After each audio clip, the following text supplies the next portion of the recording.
Welcome everybody to another episode of Oddly Specific Pop, the Rebirth edition. Right. Now, Rebirth. Yes, now in full HD. that's true. Before we were in 360p. It was really weird. But now you can get us at least at 720. So there you go. Upgrades. Suck on that old version. Suck on that. Yeah. So now when Yeah, we do pretty good. visual references, you'll be able to see it. Oh, that's true. But we will still describe it for you. That's true. Just because I feel like that is the best way for us to continue to honor the old medium of podcasting. And yeah, we'll see how this goes. We'll see if this takes. I don't know. It's definitely on brand. Can we get the baker's dozen back?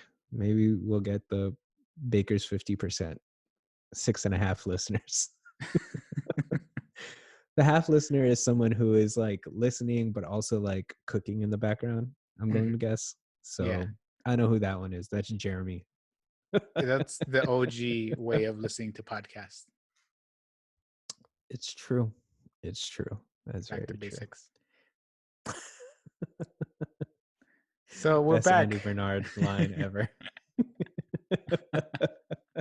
Well, we're back with another episode in this quarantine version of the podcast. Yes. Which, hey, we're just going back to all these other movies that we never took the chance to actually talk about. And Mhm. I don't know, I felt like December, usually in June, like the blockbusters and all the big movies come out. But I think December and November were like the big months this year for all these movies that we actually would want to talk about. And then like the year ended and we never did. Yeah. Yeah.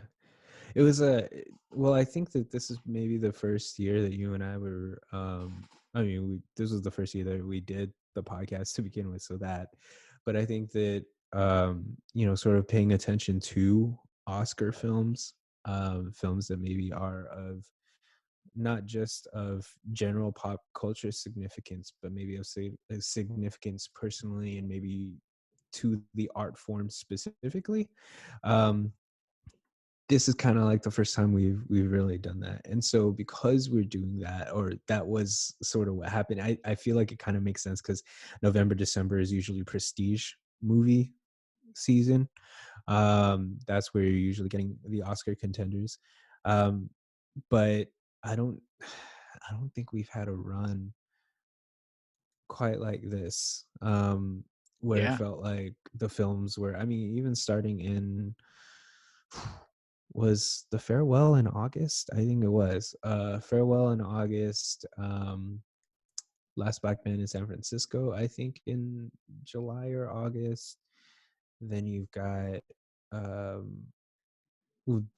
film that we're going to talk about today, which is Knives Out, in case you didn't know.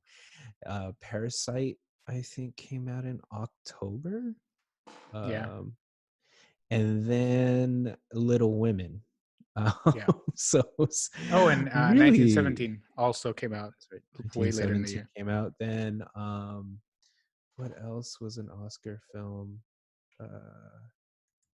that came out during this period? Rise Well, of Skywalker, of course. Marriage Story came out, I don't know what, it was later in the year, right? Yes, Marriage Story came out November. So did The Irishman.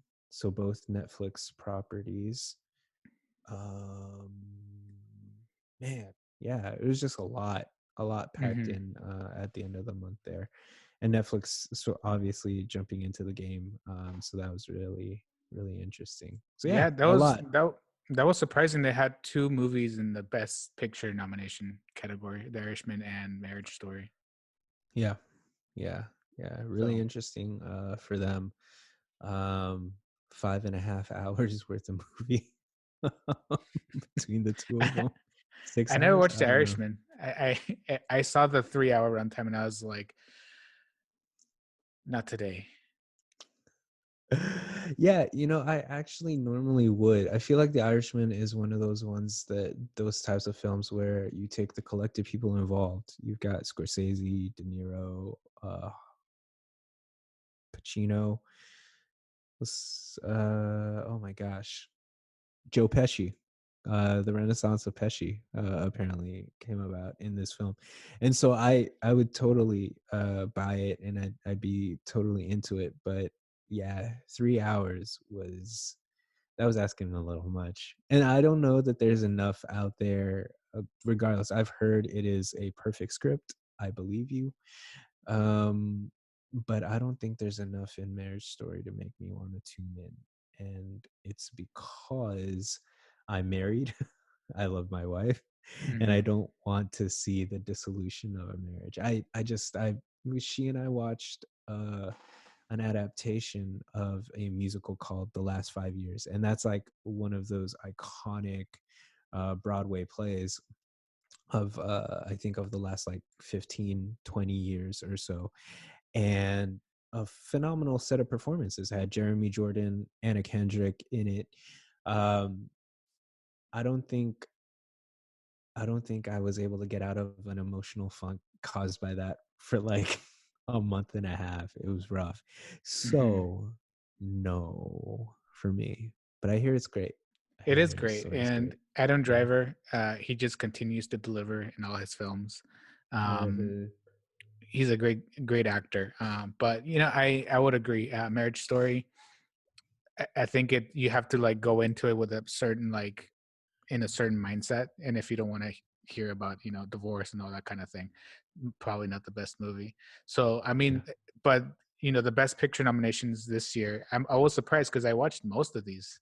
I mean, in some of these I just didn't care to watch, but I actually watched Once Upon a Time in Hollywood, and Mhm. I think I came out of it the way you choose to not watch some movies, Mhm. because I Mhm. came out of that and I thought, well, I already knew I wasn't gonna like this, and I watched it. But trying to like think like maybe the script is really good, the performances are Ah, great, but this movie is hollow, and yeah. this Tarantino is as full of himself as he's ever been. And this is not a love letter to Hollywood. It's like they're like, aren't we the best? Like not like in the That's worst way interesting. possible. That's interesting.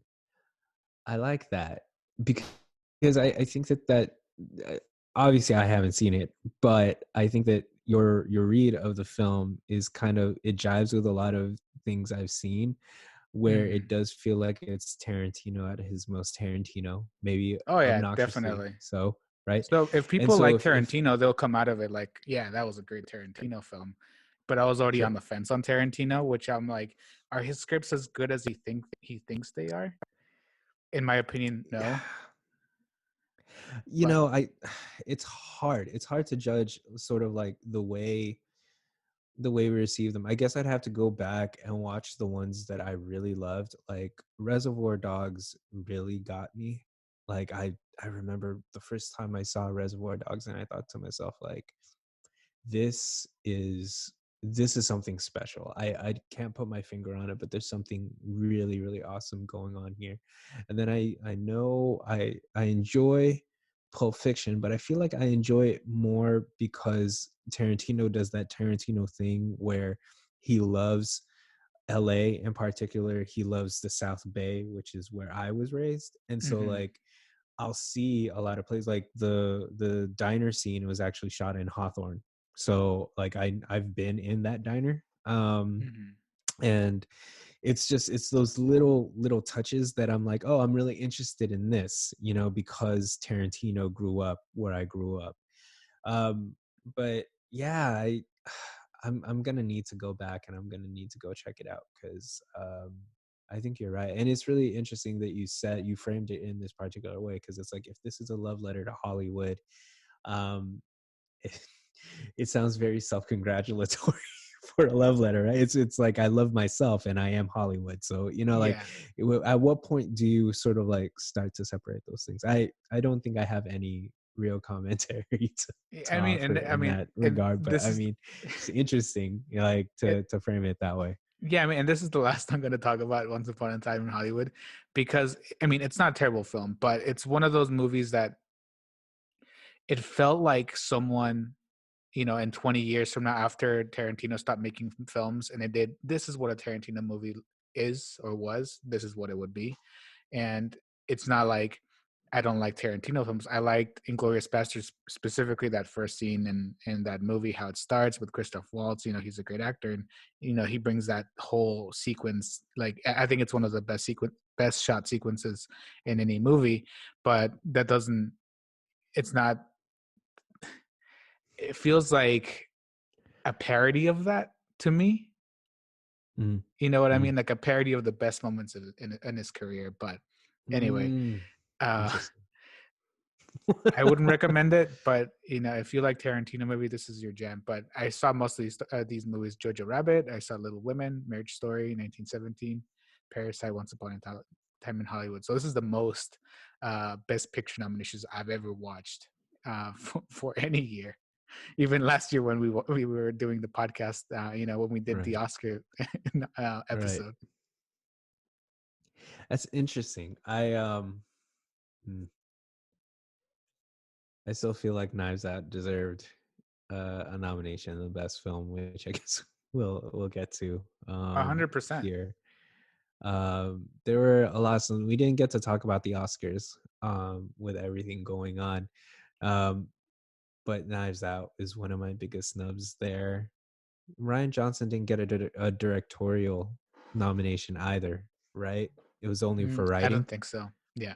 Yeah, yeah, that's a snub for me too. Um, the choices camera wise, I don't know. I thought they were sublime. Um, maybe we should just get into it because there's so much to talk about in this film. Let's do it.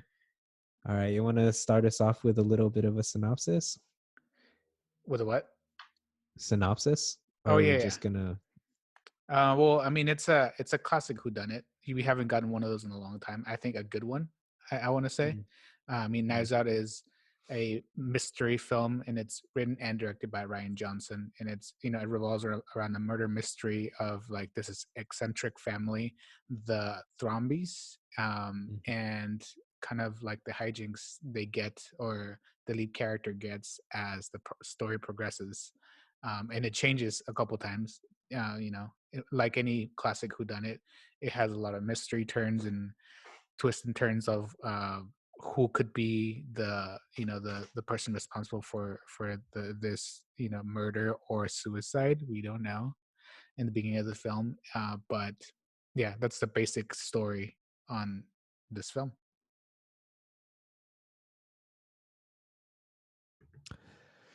Yeah, and I guess sort of. I mean, we'll have spoilers, but I guess if you haven't seen it yet, that's a pretty good breakdown of sort of what the deal is. And I guess from this point out, the spoilers on. Hmm. Yeah, this film is amazing.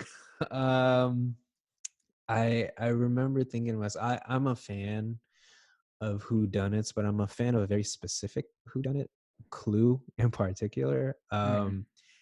Clue, I think it was in 1986. The 1986 Clue or whatever it was, the 80s Clue with uh oh my gosh, Leslie Mann, um and who's the guy? Christopher Lloyd.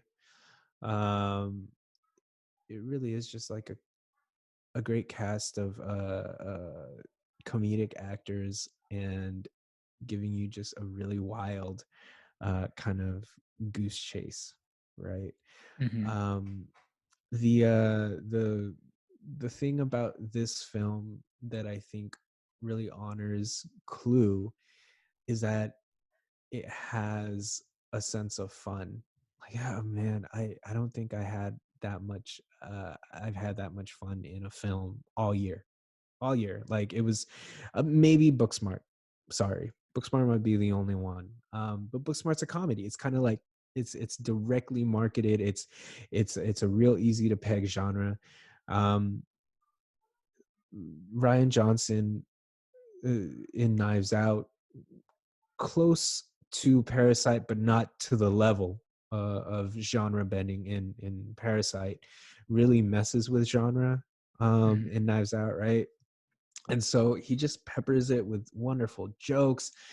The performances are great. Standouts for me were Chris Evans, Don Johnson, Daniel Craig, but really not a single foot misplaced in any of the frames by any of the actors. I don't think anyone mailed it in, and it's wild because you've got Tony Collette, who's probably the most committed actor to anything. Like whenever you give her a role and then you say go do you in this thing, she usually brings this extra flavor, and she did not disappoint. And what's wild is that you might even consider her character a little bit more understated, which I think is again also um a strength from a director, being able to sort of pull performances out of people that you might expect without having those performances sort of overshadow others, as you go Mhm. through. It really is such a professionally made movie. I can't wait to really get into it. What were Oh your yeah. first thoughts? I mean, 100%. And we mentioned Knives Out early in the year, last year, when the trailer came out. And I remember telling you, like, I don't know if I'm interested in this movie. Like, it seems like kind of wacky, and like I can't peg it if it's something I'm really gonna get into. And I didn't watch it until after the holidays Mhm. in theaters. And it was, I mean, I remember texting you because I was like, it was the movie I saw after I saw the new Star Wars, The Rise of Yeah. Skywalker. And The I was Oscar like, nominated film. Oscar nominated film. I it was this movie, and I remember like just being amazed of how good the script was, how good the performances were, how beautifully shot this movie was. This movie is like from start to finish. Like, yeah, I agree with your sentiments. Like, this is a really well made movie, and it's a really fun movie, and it's like it's one of those movies. I mean, it's when people talk about going to the movies, and like, directors are like, this is the type of movie that's the movies are made for, kind of thing. Like, this is the type of movie I picture. It's really fun. Everybody who showed up brings their A game, from the cast to the director and everybody involved. And yeah, it's whodunits is not like a genre I follow at all, especially since they kind of don't come around very often. So it was just kind of a like, I'll check it out when I have the time for it. But man, as soon as I finished watching it, I wanted to watch it again and again. And as soon as it came out on Blu-ray, I had to buy it because it's just an amazing film. And I mean, I already knew that I liked Ryan Johnson as a writer in the first place, and this kind of solidifies everything I thought or I think a good director is. And yeah, he brought out the best in all these actors. And if you watch like behind the scenes of the making of this movie, like this guy like just loves making movies, and Mm. I'm glad he's getting the chance to make original movies because I think that's probably where he thrives. I agree. I think that's pretty true. The vibe that I got specifically from the film, and I've been a fan of Johnson since Looper. Um, it's the tightness of it. Like the thing about a good whodunit is that you've got to be able to close all the doors and bring in all the folds while keeping it a surprise. Like it's got to work backwards as well as it worked sort of the first way, right?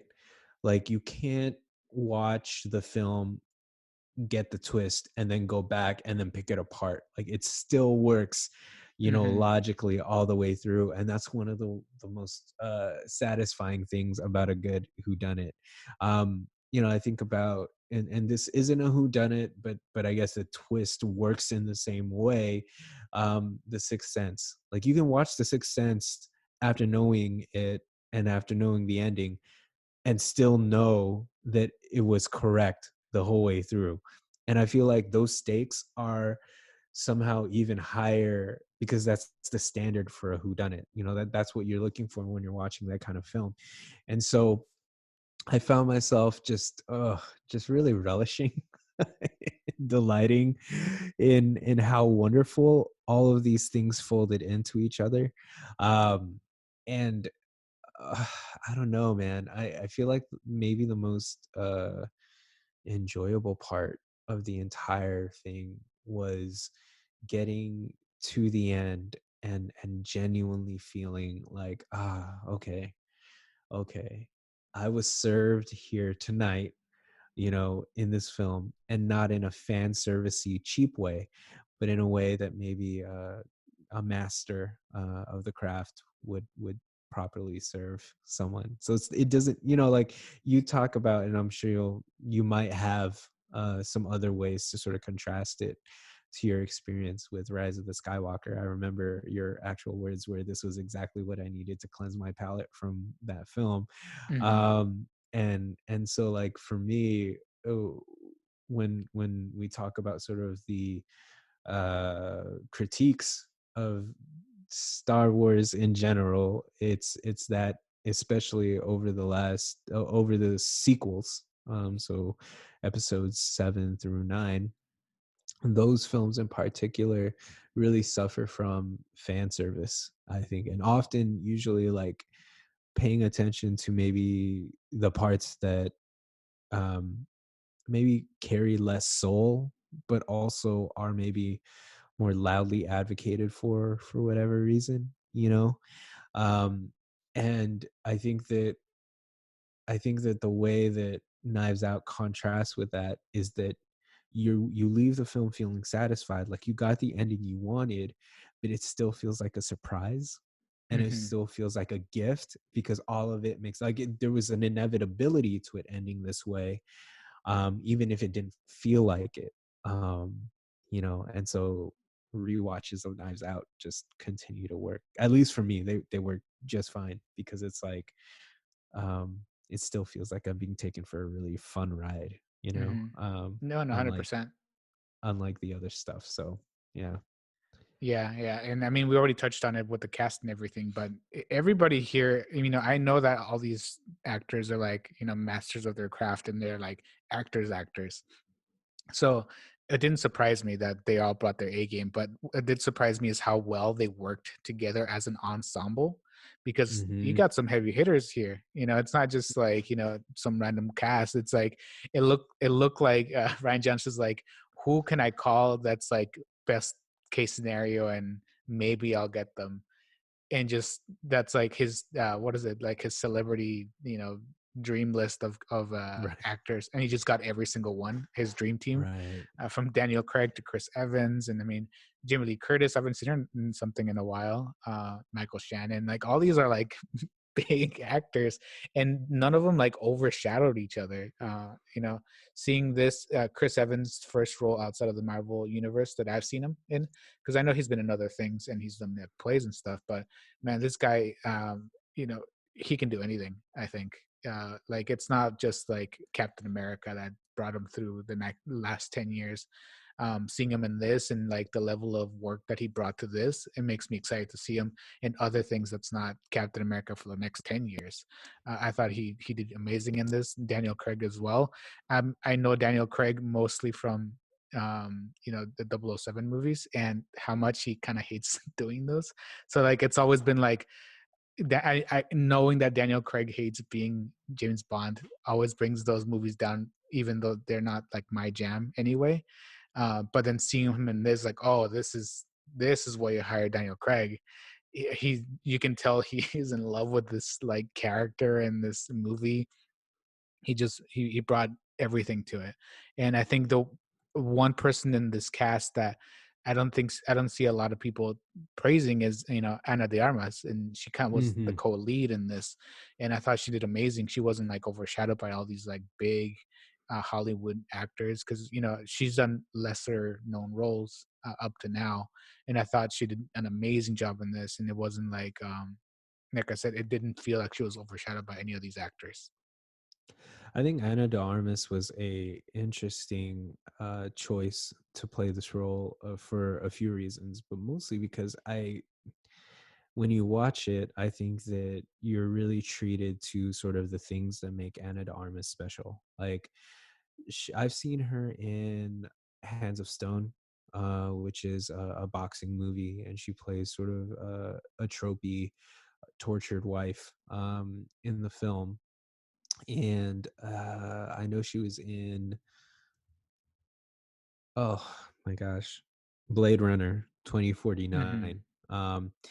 And so, but the thing I think immediately about Anna de Armas that most people I think would sort of notice is that she's strikingly beautiful, right? And so what I thought was really interesting here is that they were able to sort of like use that in a way that like was really muted. And I don't know, I felt like she really like, I I normally I think would find someone like that as in the centerpiece of this kind of a film as almost too distracting.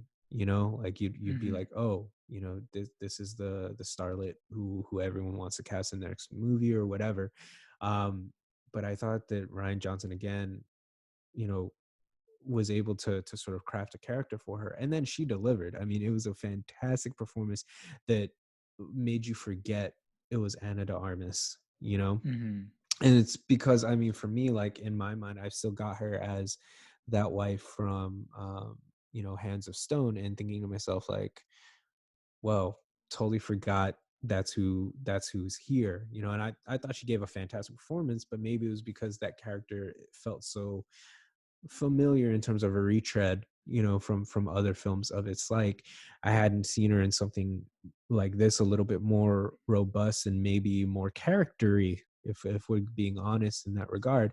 And my goodness, she really knocked it out of the park. Jamie Lee Curtis, as you mentioned, was really phenomenal. But again, I want to bring up again Michael Shannon, who you mentioned. Michael Shannon, like Tony Collette, tends to really like kind of like Daniel Craig. Clearly, I think that Ryan Johnson wrote the piece. Daniel Craig had a lot of fun with it, and then it was just like, yeah, just keep going. I'm imagining that's where some of Hmm. those conversations went, because like it's clear Daniel Craig's having a lot of fun in this role. Michael Shannon and Tony Collette in their past roles tend to really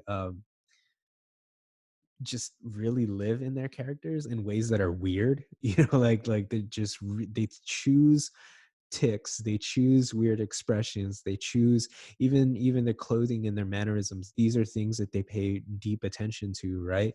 And so what I think is really cool about how this film piece is pieced together is that for all of these actors that might be doing things that are big, or maybe outside of their typical kind of like wheelhouse, um, they manage to all sort of like settle into the same fabric, which is neat. Because there's Hmm. there's a way that Michael Shannon and Tony Collette could just blow everyone else off the screen, you know. But I think that it's a combination of the rest of the cast being up to sort of play with their roles and play with those other characters, and then also I think the material and the director being able to sort of like hem it all together so that it's one's not overshadowing the other. Because that's the thing, I almost forgot that Michael Shannon was in it. And Michael Shannon, Jor-El from Man of Steel, but also he was in Signs. I think that was the first Michael Shannon film I've ever seen. And so I just think it's really interesting that you got Michael Shannon, Tony Collette, two of like the most kind of big actors. Like they're doing actory things a lot of the time, and it's fun and it's usually professional in each time, but they don't feel like they've taken over, you know, Hmm. like their thing. And it all just, I don't know, it all just fits really wonderfully. um where did you end up seeing this? Which theater? Like, is it near you in like the IE, or where'd you end up going? Yeah, it was the AMC near us. So it Oh, was okay. like after the holidays. And you know what was surprising is because this movie came out in November, right? Yeah, And I watched it Thanksgiving. Yeah, I watched it, I believe the first week of January or the last week of December, and it was still freaking full.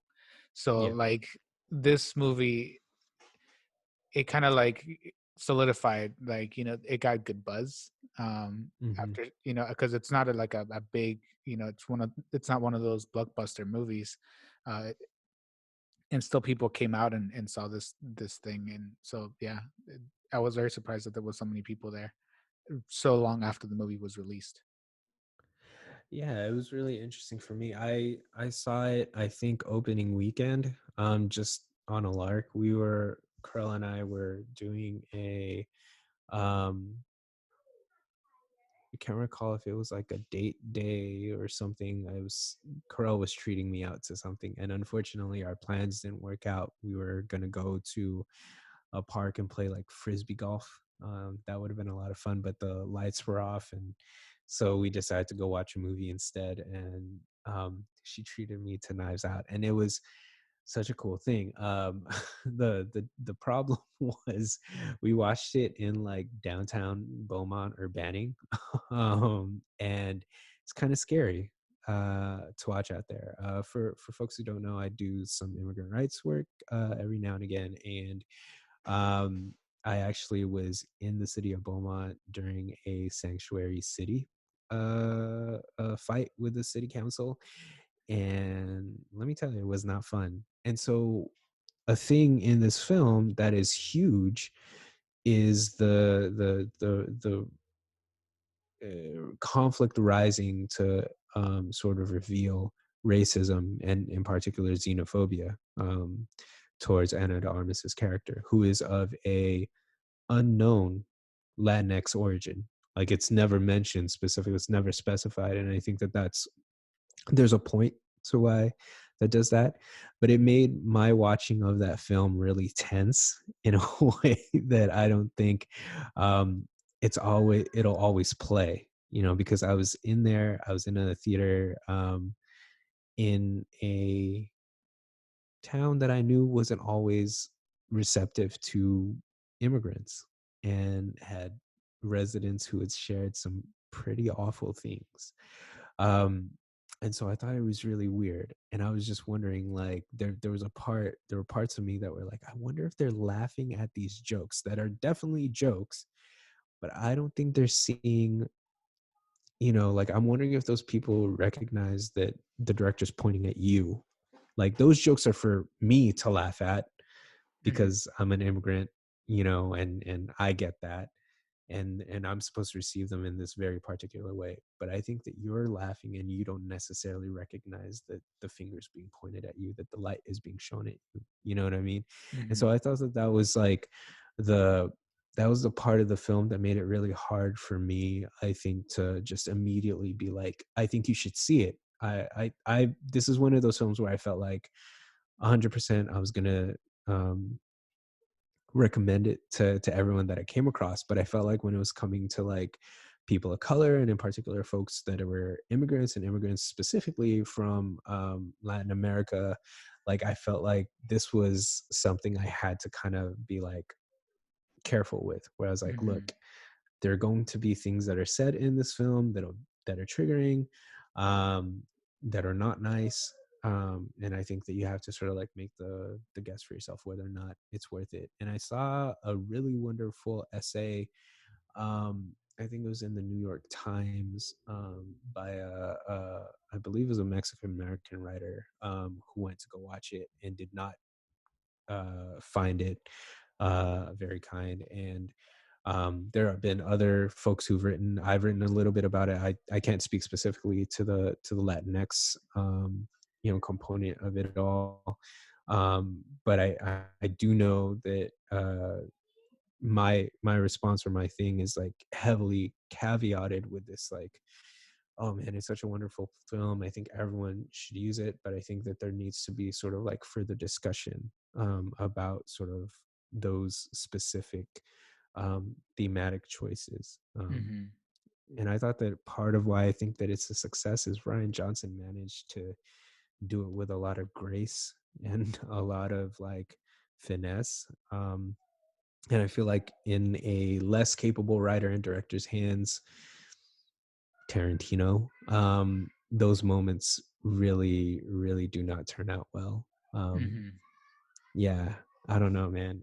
Yeah, that was the part that really like God, because like I was in that theater and I just remembered when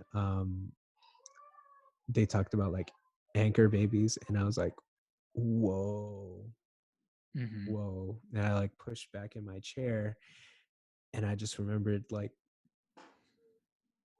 I know who I'm in this theater with, you know? Like, Yeah, and it's when, because some of these like overt racist like kind of themes come out. It's pretty early on, and there's a character that's supposed to almost seems like the cartoon version of like what racism is, right? Or what like right wing um, you know thoughts are. And I thought, okay, so this is what that's gonna be. But I what I enjoyed from the movie is that it was the more um the more realistic versions of racism you see are it's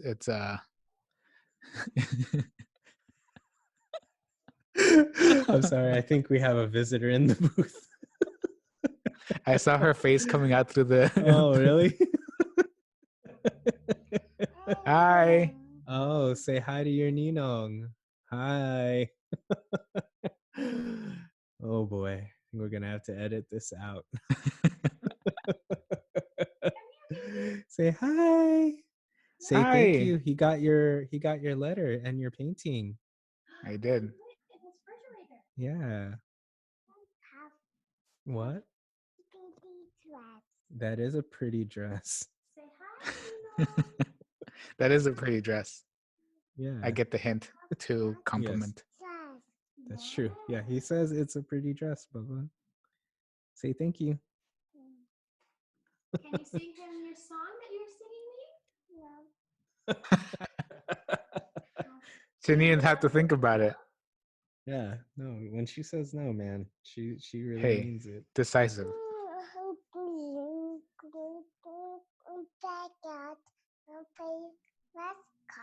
What? Oh, you go to the backyard and Oh, you you'll play play with the race car in the backyard? I got that last one. Tell Good. Louise what your name is. What's your name? What's your name? She's busy. Oh, okay. Yeah, you're gonna play wearing your dress. You have dots on your dress. Oh, she has dots on the dress. Yes, you have polka dots. You have flowers on your dress. That is correct.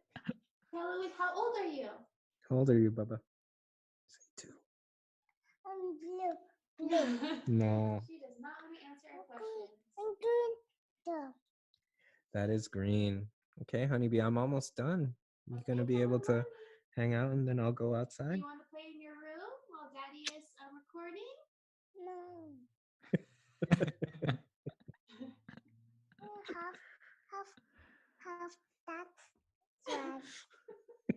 Yes, we covered that point already. Oh boy, We got a co-host.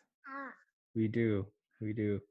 You This know, one and she's doesn't want to smart not to leave. tell me how old she is, because I could be asking for You do. Okay, Mommy. You her want dress security up? questions for her emails.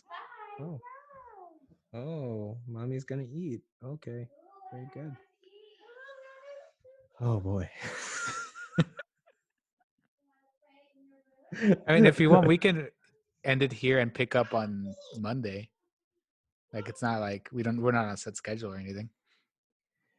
No, I figure let's finish it out. That way when we get together next week for Parasite, it will be clean. Okay, for sure. Yeah. Hi, Caroline. Okay, I'm going to grab your delicious food. Okay, come with Mommy. Okay. Oh boy. Okay. She knows what she wants. She does. And we're back. We are back. We Okay, had a so visitor. we did have a visitor.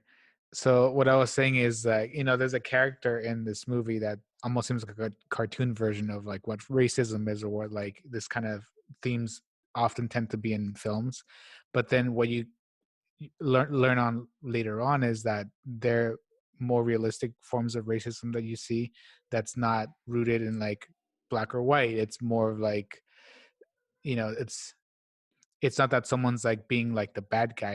It's more deeply rooted into culture and or class, you know, like it's more of like, you know, it's not that I don't hate you or like I'm rooting for you as long as you don't get in my lane kind of thing. And that's kind of like the racism you kind of see more often as a person of color, because it's not always like black or white or very like, you know, very like cartoon racist, because sometimes it is, but oftentimes it's more deeply rooted. And that's what I appreciated about the script. It wasn't a like a cartoon version of it where like people who tend to be more racist, they're like, no one's like that, you know, racism doesn't exist because it's such a cartoon version of what it actually happens. Yeah, I think that the treatment or the sort of like the evolution and the eventual betrayal of Anna de Armas's character by Tony Collette's daughter, because Tony Collette and her daughter are supposed to be like the more liberal end of that family. Tony Collette is kind of like Gwyneth Paltrow, which God, I again, her performance is just so absurdly good, and I cannot get over how fantastic it is. But her daughter, that character and her daughter, end up sort of like trying to defend Anna de Armas in this huge kind of like big fight. Don Johnson's one of the ones that's sort of like more obviously, more overtly racist. Then you've got like uh the child, I believe it's Michael Shannon's son, who is pretty much like that. That's sort of like what you imagine Hmm. a racist to be, or at least like sort of like a dressed up, well coiffed, manicured racist would be, right? And so I think that the statement and sort of the brilliance in using the liberal folk to also engage in these ways, because Tony Collette's daughter ends up um, leaning very hard on Anna Armas's character, and eventually, I think, gives up information about Anna de Armas, you know, like as a way to sort of hopefully gain leverage, Hmm. you know, in all of this. And I think that what's really brilliant about that is that it really kind of comes down to sort of the thematic endpoint that Ryan Johnson is trying to say, is that class will supersede these supposed alliances, you know. um and I think that he makes a real stunning case for that, and I think that sort of just our politics today, you know, sort of reflect that a lot. I quibble a little bit, um because as you know, I'm pretty devoted to working within paradigms that specifically look at intersections of identity and do not gloss over those things. And I think that, and this isn't what Ryan Johnson is trying to do in his work at all. And so I don't want to put this on Johnson, but I think that sometimes when you sort of look at things specifically through an economic class lens, you miss the stuff that happens on identity. And I think Hmm. that there's a way to take what Johnson's giving you on this particular point and then erase everything else, you know, which is that, you know, at least in America, race and wealth are are inextricably tied, right? Like you can't just talk about one without talking about the other. And I think that there's a reason why there was an element of race in this.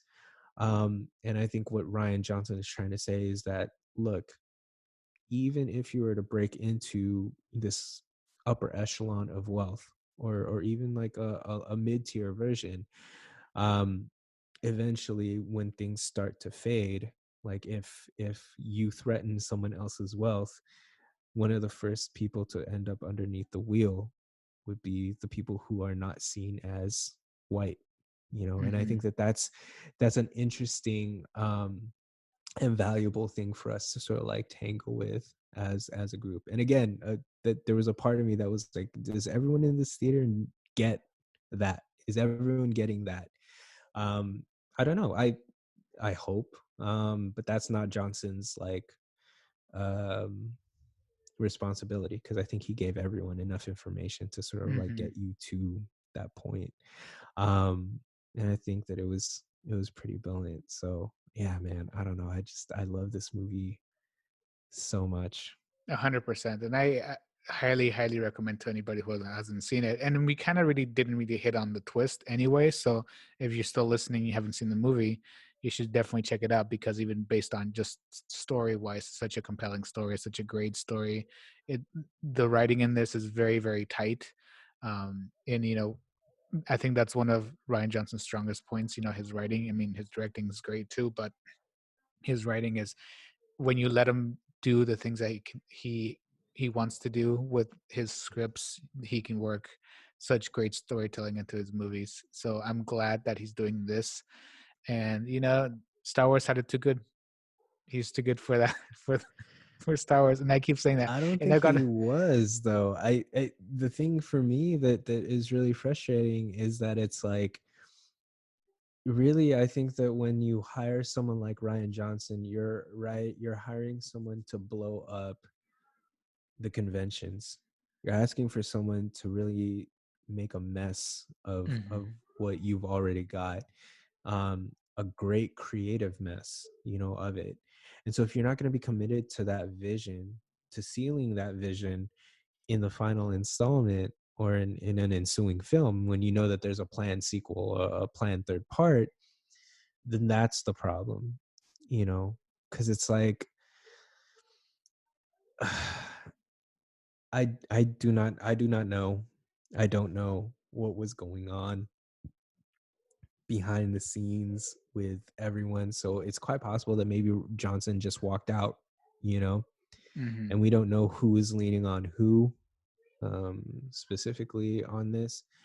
Um, but I feel like the problem with Star Wars, and I think that this is mostly borne out by its base, is that they really wanted a through line that they could map, and it really wasn't possible, um, from the first film, like. mhm, And so I don't know, man. I have a hard time thinking anyone could have landed that plane, except I think that if they would have committed to Johnson, we would have got something that would made more sense. It was either commit to Johnson for a third film or go JJ the whole three. mhm. Like it's 100%. tough, like to Yeah. to sort of have it go the way that it did. Mhm. Um, I don't know. You've seen Looper, right? Yeah. And so, like, have you heard the way that people have poked holes in like Johnson's theory of time travel on that? Not recently. It was a while ago. I know that it exists, and I can't remember all the details, but that's the sort of thing, is that it's like, I know that in Looper there was a gaping hole. Like, not a gaping hole. I mean, it's like, it's one of those things where like you'll watch it and I think that like it takes multiple rewatches and then someone making the case for it to even get you to think about it. I don't think that exists with Knives Out, and that's the beauty of that film, Mhm, is that it's like, it is airtight, airtight.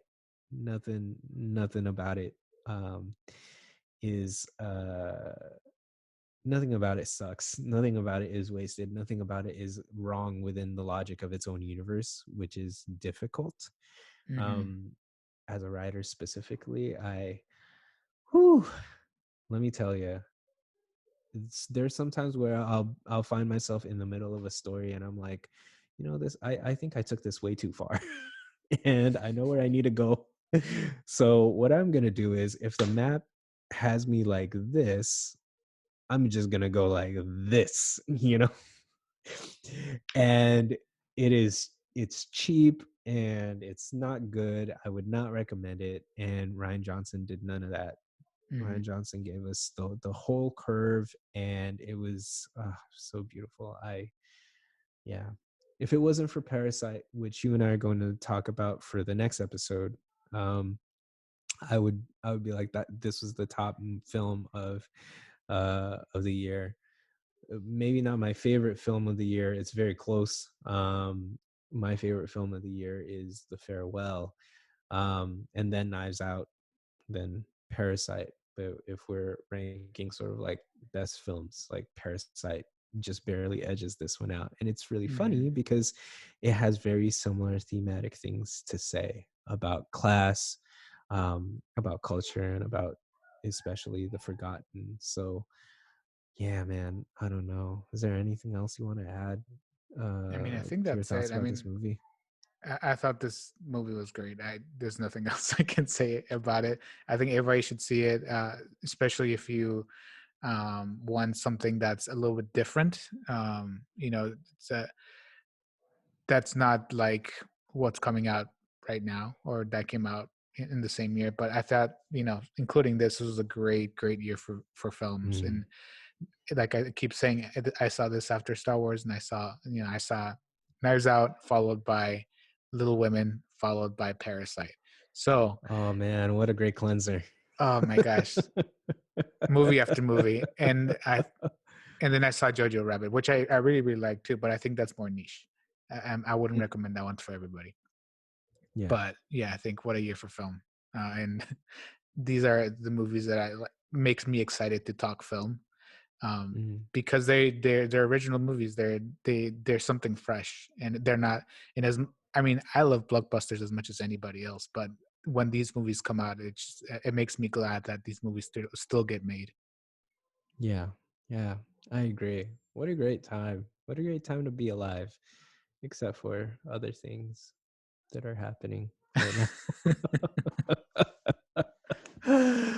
Oh boy. Okay, well, I guess with that, that takes us to our favorite segment of every episode. What is bringing you joy?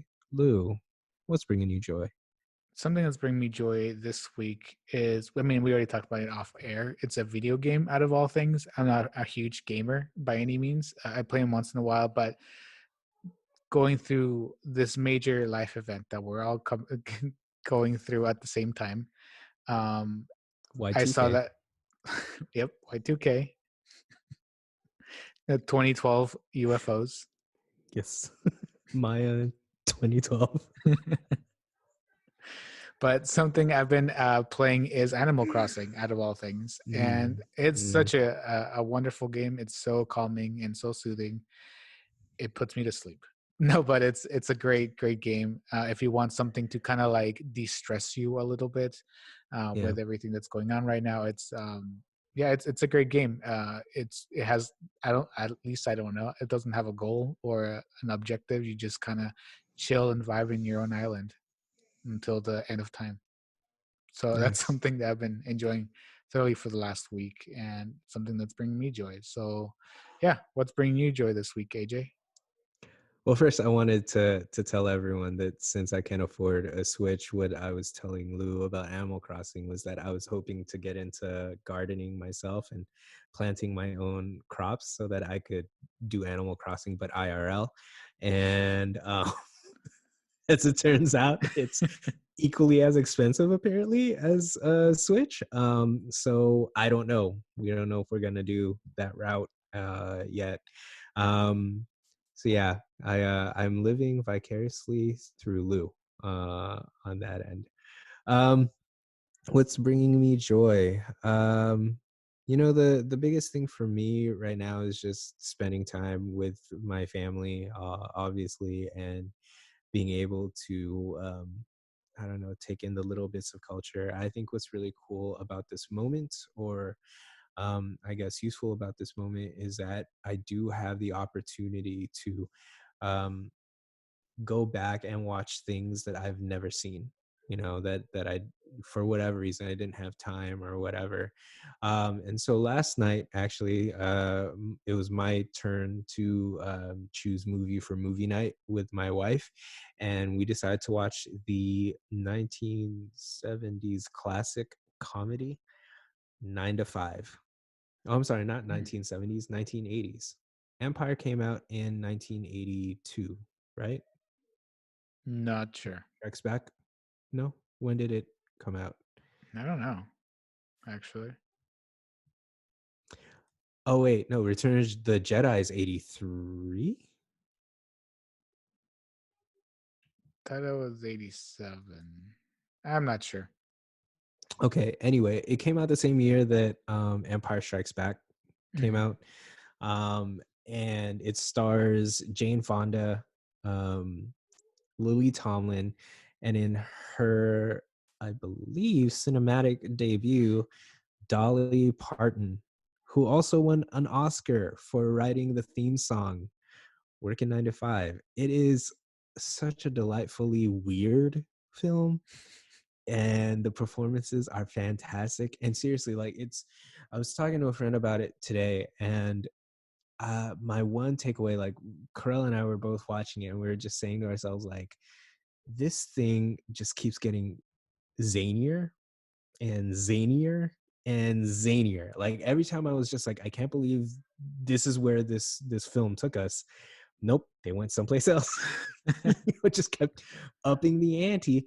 And that's one of the things, like, we've already watched, my wife and I, during quarantine or stay at home, whatever we're calling it right now, uh Sister Act and Sister Act 2. We've now watched this film, and then, I've been personally trying to go through the Miyazaki films.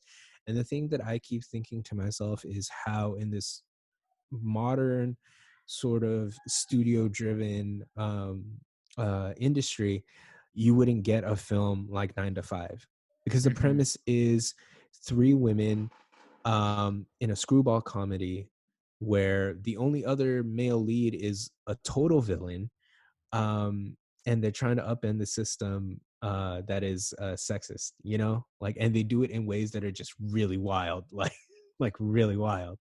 um Sister Act, the premise is a lounge singer goes into witness protection in a convent as a nun, and then turns that whole place around with her gift of music, like, these premises don't make sense in the current economic structure. And if they were to exist, they would exist in smaller studios, like not worse studios, but smaller studios. Mhm. Like, maybe Sister Act is made on A24.